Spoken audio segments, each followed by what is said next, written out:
E aí, sargentada? E aí, guerreiros? Como vocês estão? Como tá a movimentação do nosso canal? E aí, o like? Estão dando like? Já se inscreveram no nosso canal?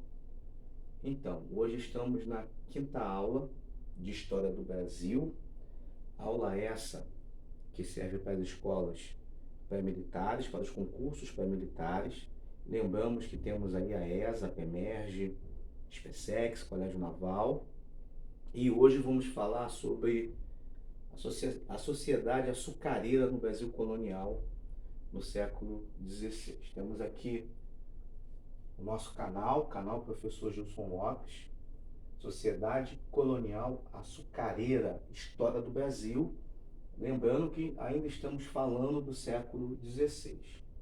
Vamos então para o próximo slide. Bem, pessoal, o século XVI, logo após a implementação das capitanias hereditárias e do governo geral, inclusive as últimas aulas ministradas por mim, é sistematizado no Brasil colônia um modelo econômico, que é a cana-de-açúcar. E dentro desse contexto, é muito importante você memorizar que nós temos o sistema de plantation. O que seria o sistema de plantation? O sistema de plantation ele tem essa estrutura, ele tem essa característica aqui que eu vou explicar para vocês. Prestem bem atenção. Essa característica é pautada no latifúndio,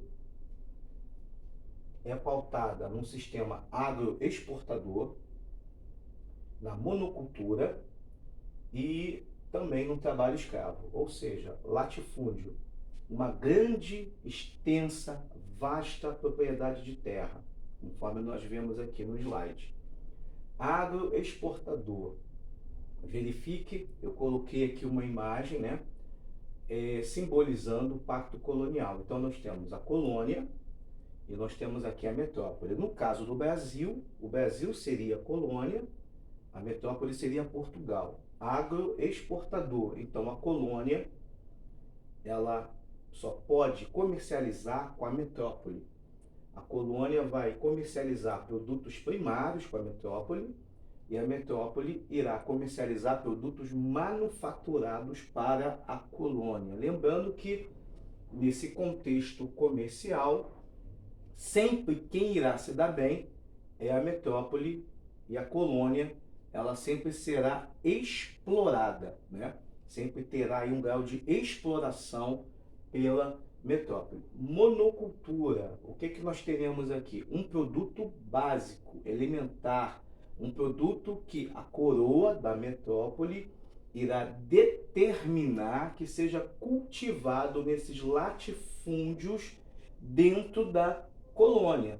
No caso do Brasil, nós já falamos nas aulas de capitanias hereditárias, nós já falamos também na aula de governo geral, que foi sistematizado na colônia a plantação de cana-de-açúcar.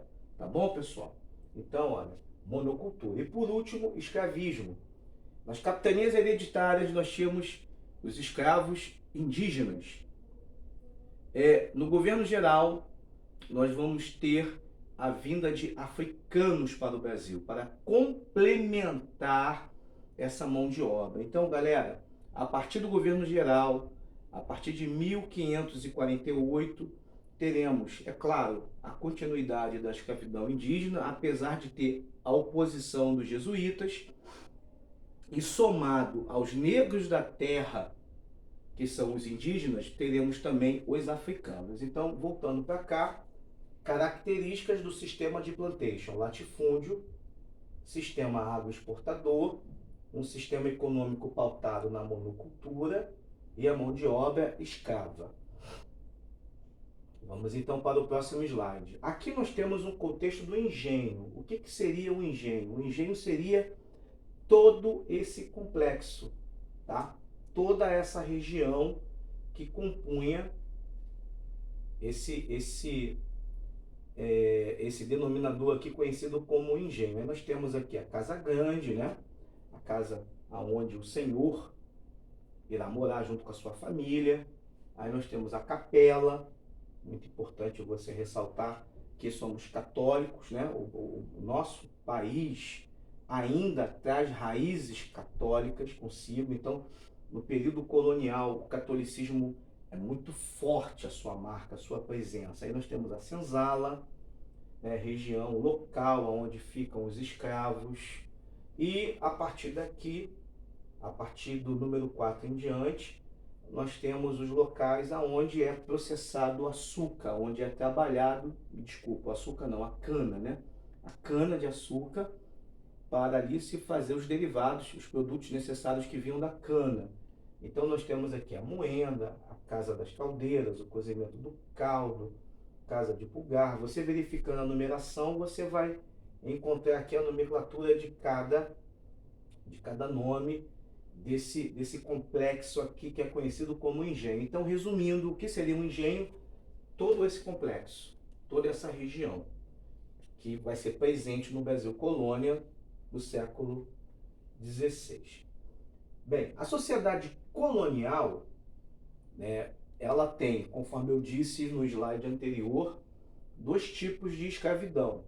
A escravidão indígena, os negros da terra permanecem sendo capturados, e nós temos também a sociedade, os povos africanos, né, vindo para o Brasil, sendo trazidos através do tráfico negreiro, e a escravidão africana sendo incorporada no Brasil colonial. Nós temos também, dentro da nossa elite econômica e política, os homens bons. Quem eram os homens bons? Nós falamos isso nas últimas aulas. Os homens bons eram os homens latifundiários, ricos, proprietários de escravos, brancos, católicos, né? Inclusive com uma fé católica bem efervescente, né? Uma fé católica que tivesse um certo destaque. Os índios também eram escravizados, eram conhecidos como os negros da terra, e os africanos, eles vinham através do tráfico. Nós temos aqui, dentro desse contexto, o destaque do caráter missionário, porque a partir do governo geral, última aula ministrada, falamos da chegada, né, de jesuítas que se incorporaram no interior do Brasil, trabalhando com algumas tribos indígenas, catequizando aí essas tribos na intenção de tornar esses índios passivos, pacíficos e até mesmo súditos da coroa, para que Portugal pudesse ter o controle desses nativos, né? Vamos aqui para a próximo slide. Eu devo dizer também a vocês que no século XVI há uma parceria entre Holanda e Portugal. Isso é muito importante. Portugal é responsável em plantar a cana-de-açúcar, em produzir a cana-de-açúcar. Portugal tem a colônia e produz esse produto.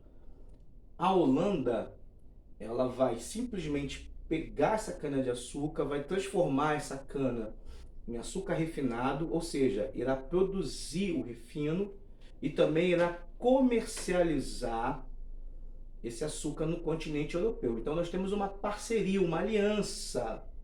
Então vamos prestar atenção, porque nas duas próximas aulas que eu darei nesse canal, vamos fazer um link com essa aula atual, tá, pessoal? Então, ó, os holandeses, eles faziam um financiamento de toda a produção açucareira, a distribuição do açúcar lá no continente europeu, o transporte, a comercialização na Europa e o acabamento final, que seria o refino. Eu também coloquei aqui nesse slide como seria a sociedade açucareira e as suas características. A sociedade açucareira, você pode perceber aqui uma imagem, né? Uma imagem desse slide, onde nós temos, olha, essa sociedade, ela vive no litoral. Ela não entra no interior do Brasil, ela ainda não entra no sertão. Ela é aristocrática, ou seja, ricos proprietários de terra e, ao mesmo tempo, donos de escravos. Ela é patriarcal. O que significa isso? Nós temos o homem como referência dessa sociedade, referência dessa família, né? ela é estamental, ou seja, pouca ou quase nenhuma mobilidade social entre eles. E ela é endogâmica, ou seja, os casamentos era dentro do mesmo grupo social. Bem, agora vamos para as curiosidades. Finalizando a nossa aula, esse é o nosso último slide. Quais seriam as curiosidades? Sobre o açúcar, muito antes de ser introduzido e conhecido e usado no continente europeu, ele já era usado e conhecido pela Ásia. Então, o que, que nós temos? Nós temos aqui no século V, né, o conhecimento de asiáticos mediante o açúcar, tá? Nós temos também uma outra curiosidade que eu coloquei aqui no slide. Os povos da Ásia usavam açúcar como remédio, uma curiosidade bem interessante. E foram os árabes que levaram o açúcar para a Península Ibérica, ou seja, para o sul de Portugal e para o sul também da Espanha. Então nós temos aqui, ó, século V, o açúcar sendo usado, conhecido, introduzido na Ásia. Século VII, o açúcar é levado para o Oriente Médio.